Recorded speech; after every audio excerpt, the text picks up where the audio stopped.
Fala, juventude! Tudo bem com vocês? Espero que sim. Essa será então, portanto, a nossa última aula antes das férias. Umas férias completamente diferentes de todas aquelas que vocês já viveram e talvez diferente de tudo que vocês viverão, mas que dará um pouco de descanso nessa toada de educação à distância que nós estamos fazendo aí há mais de 60 dias. Olha só como o tempo passa. Muitas pessoas me perguntaram sobre as questões da prova devolutiva que vocês receberam pelo Google Forms. Foi somente sobre as questões alternativas, aquelas que contêm A, B, C, D ou E. As questões dissertativas, as questões escritas ainda não foram corrigidas. Enquanto você assiste essa minha aula, eu estou corrigindo-as. Então, portanto, a somatória só chegará ao final do dia de hoje ou, no máximo, amanhã, conforme combinado com a coordenação. Então, fiquem tranquilos. E bate um pouquinho de tristeza, né? Vamos ficar um pouco distante, mas com a esperança de que voltaríamos a ter contato físico assim que essas férias passarem. Vamos à aula? Nós analisamos no capítulo 9, lembrando vocês, quem não está com o livro na mão, já é de praxe, né? Já é costume da aula do Rufino, que vocês estejam com ele na mão. Nós estamos falando do capítulo que versa sobre os descontentamentos e rebeliões. Nós analisamos cronologicamente a Inconfidência Mineira e os movimentos nativistas nas aulas passadas, inclusive nas revisões para a prova. Hoje nós vamos falar de mais um movimento inconfidente, que é a Inconfidência Baiana, ou como passou a ser conhecida por um revisionismo da história, como Conjuração Baiana. É interessante porque ela ocorre antes da Inconfidência Mineira, mas é que a Inconfidência Mineira passou a ser um ícone na história brasileira e um marco, principalmente para os historiadores republicanos que queriam ter a imagem de Tiradentes como um mártir da futura república, né? Um movimento dentro do período imperial que buscava a independência da colônia em relação à metrópole, que era Portugal. A Conjuração Baiana, ela ocorre no ano de 1763. Por quê? Por conta primordialmente da substituição da capital de Salvador para o Rio de Janeiro.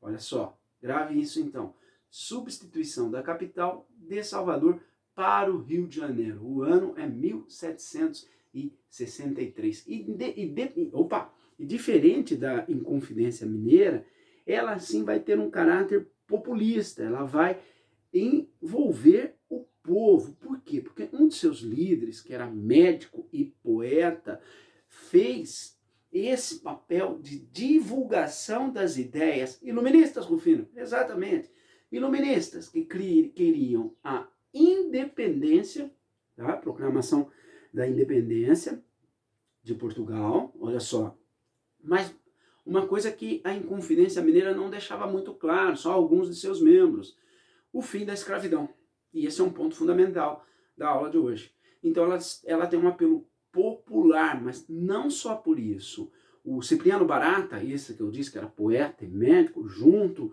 com João de Deus, que era alfaiate, assim como Manuel Faustino, também alfaiate, deram um caráter popular, não só pelo fato de estarem clamando a independência, mas pelo fato fundamental de pedirem o fim da escravidão. Da mesma forma como foi debelada a Inconfidência Mineira, a Conjuração Mineira, a Conjuração Baiana também será. Seus líderes serão presos, enforcados e esquartejados. Ocorre isso com Cipriano Barata. Então ela ganha o nome, na verdade, de Revolta dos Alfaiates, por conta de João de Deus e Manuel Faustino serem alfaiates. claro isso para vocês. Um detalhe que a apostila chama a atenção e vale a pena é exatamente a bandeira, que inclusive ainda hoje a bandeira baiana, tá? Com inspiração iluminista. Então, Inconfidência Mineira, ou Conjuração Mineira, Inconfidência Baiana, ou Conjuração Baiana, estão nas revoltas que antecedem a independência do Brasil, porque ambas pedem a independência.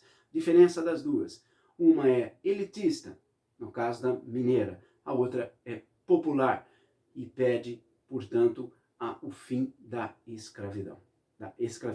Perfeito? A escravidão é um marco e uma cicatriz que nós carregamos até hoje. O Brasil só se livrou da escravidão no ano de 1888, no dia 13 de maio, quando a nossa imperatriz, a futura imperatriz, né, filha de Dom Pedro II, a nossa princesa Isabel, vem proclamar, então, portanto, o fim da escravidão. Desde 1750, nós assistimos às tentativas de finalizar a escravidão no Brasil, mas por uma questão econômica, muitos dos produtores rurais, cafeicultores, plantadores de cana-de-açúcar, cafeicultor depois, os plantadores de cana-de-açúcar vão ser contrário à substituição dessa mão de obra, que depois, só mais tarde, aí sim, será substituída quando já estivermos na produção de café. Nesse caso, a produção de açúcar. O que levou a uma página triste da nossa história, que é a vinda de aproximadamente 4 milhões de negros da África, escravizados para trabalhar na lavoura da cana de açúcar como escravos de diferentes regiões da África.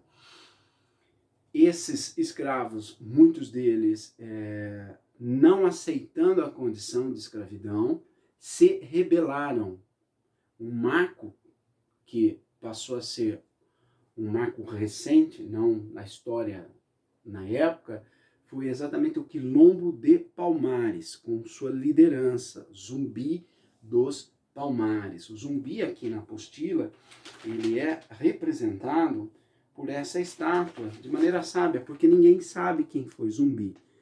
Existiram vários zumbis e é fato que o Quilombo dos Palmares não foi uma república, porque eles não tinham essa ideia de república. O Quilombo dos Palmares não foi um modelo socialista e libertário, porque eles não tinham essa ideia libertária e socialista. O modelo do Quilombo dos Palmares, que chegou a ter mais de 50 mil pessoas, foi um modelo monárquico africano, era como era feito lá. É triste dizer isso, mas é preciso apontar que a escravidão já existia na África. Então, tribos com reis escravizavam outras tribos e vendiam os negros, negros escravizando negros, vendendo negros para os brancos. Muitos dos portugueses, quando chegaram em busca de ouro, se viram na condição de escravizar outras tribos mais ao sul da África para vender esses negros em troca do ouro. E aí deu-se o comércio que gerou a escravidão no Brasil e que de uma forma benéfica eu digo na contribuição da nossa cultura. A matriz do negro compõe, antropologicamente falando, as 3 grandes matrizes que compõem a nossa identidade, né? A matriz europeia, portuguesa, como nós conhecemos, a matriz indígena, que é uma matriz milenar também, europeia milenar, indígena milenar, e a matriz negra, que também é milenar, que vem compor a partir de sua cultura, nossa cultura, criando a cultura brasileira, as cantigas de niná, as expressões vocais, como a lamentação, a comida, boa parte da comida, tudo isso pode ser, de maneira mais detalhada, assistida num documentário chamado O Povo Brasileiro, a matriz afro, a matriz negra advinda da África. Claro, eu vou ver se eu disponibilizo aqui para vocês, vocês vão conhecer um pouco dessa obra gigantesca do Darcy Ribeiro. O que não dá para afirmar é que a partir da década de 80, nós substituímos o 13 de maio, que era o dia da libertação dos escravos, assinada por Princesa Isabel, pelo Dia da Consciência Negra. Foi uma substituição. Quando, na verdade, historicamente, o movimento abolicionista, ou seja, o movimento que pedia a abolição dos escravos no Brasil, foi um dos maiores movimentos que tomou de norte a sul o Brasil. O movimento abolicionista considerava o 13 de maio, então, portanto, o dia da abolição da escravidão. Hoje cultua-se o Quilombo do Zumbi dos Palmares, mas isso é mais uma lenda do que, de fato, uma realidade histórica, um fato histórico, como nós dizemos na história científica. Não temos dados suficientes para chegar a uma conclusão quem foi Zumbi, se ele era gordo, magro, alto, baixo. Pouquíssimos relatos que nós tivemos são relatos de quem o enfrentou, quando Domingos Jorge Velho, que era um bandeirantes, e que depois de anos conseguiu então vencer o Quilombo dos Palmares. O racismo sim deve ser combatido, e ainda há racismo no Brasil, mas essa lenda historicamente não dá para dizer que ela foi dessa forma, ela foi construída a partir da década de 80 do século passado. Perfeito? Claro isso para vocês? E assim eu vou encerrar a nossa pequena aula de hoje, que conclui o capítulo 9, e a gente retorna daqui 30 dias. Eu digo que eu vou morrer de saudades, espero que vocês sintam falta desse acordar e assistir minhas aulas. Mente não, tá? Mas a gente volta a se ver. Espero que vocês descansem esse tempo, ocupem a cabeça, leiam livros, assistam filmes, façam exercícios, enfim. Tente se divertir da maneira que é possível, tá bom? Fica meu abraço, saudoso abraço. Tchau, tchau.